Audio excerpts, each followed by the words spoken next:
There's a disturbing update in the Carlee Russell case, and I wanted to bring it to you guys. You guys know, okay, first of all, I think we all need to calm down about this Carlee Russell case. Carlee Russell is one of almost 500,000 black women who went missing. Fortunately, she came home.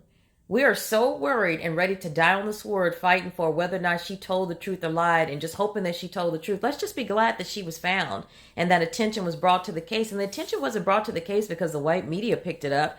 The only reason that my friends that work at major television stations picked it up is because it was all over social media and because of all the flack that they're catching for not covering the Shanquella Robinson case. You see, the NBC Nightly News, they had a whole meeting about not covering that case. Now they can't go back and cover it because then people say, well, why didn't you cover it in the very beginning?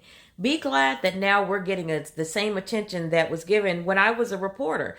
When I was a reporter and an anchor for 20 some odd years for major networks, y'all don't know how many stories that I was forced to do and chase down and find white women for their husbands because the white woman got tired of them, or she saw that he was cheating, or she wanted some more money to be able to buy some red bottom shoes. And so I would spend a whole day or a week chasing down a white woman only to find that she was at her parents' house hiding out.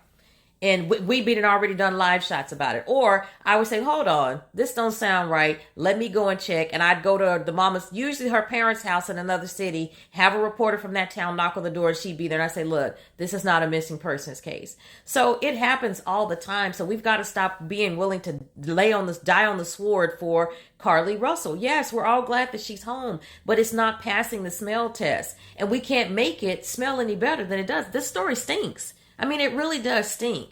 So we need to wait until the authorities put out what officially happened. I covered what my reporter friends in Alabama are saying. I mean, they're saying what I reported in this story. And then everybody looked at the picture of the stripper and just assumed that it was Carlee. That was another reason why I put it up. Because we're so willing to look for somebody that's trying to make her look bad, when in actuality, we can make our own selves look bad. And quite frankly, it might not be no reason to even worry about how it looked. Maybe she had a mental breakdown. Maybe she just wanted to go off for a second. Maybe her boyfriend did drive her crazy. Maybe there was a stripper involved. Does it matter? The fact is that she's back at home. If she told a lie about this, then it needs to be reported just like any other story, because people do need to know. Because my mother called me the other day. She's 70 something years old. She don't let me tell her age because she's probably watching this.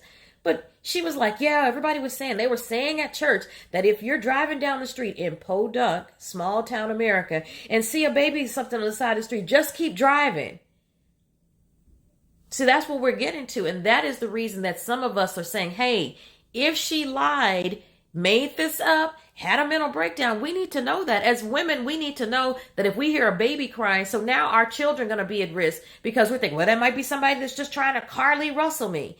That's the whole point of the story. And for those of you that are just willing to lay down on the sword and die for the honor of a woman that you don't know, you better make sure that she's telling the truth. Here's a rule of thumb.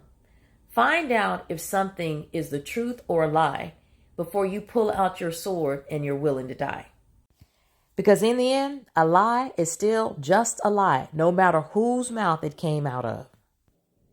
And you all can look back a few videos where I made a whole video threatening to march upon the person that kidnapped Carlee Russell with my sword in hand and the entire D9. But what we have to be willing to do, ladies, is that if we have our swords out and we're running toward a fight, if we get there and we realize that there is no battle or the battle has already been won, we need to be willing to put our swords back in our sheath and turn around so that we can come together to fight another day.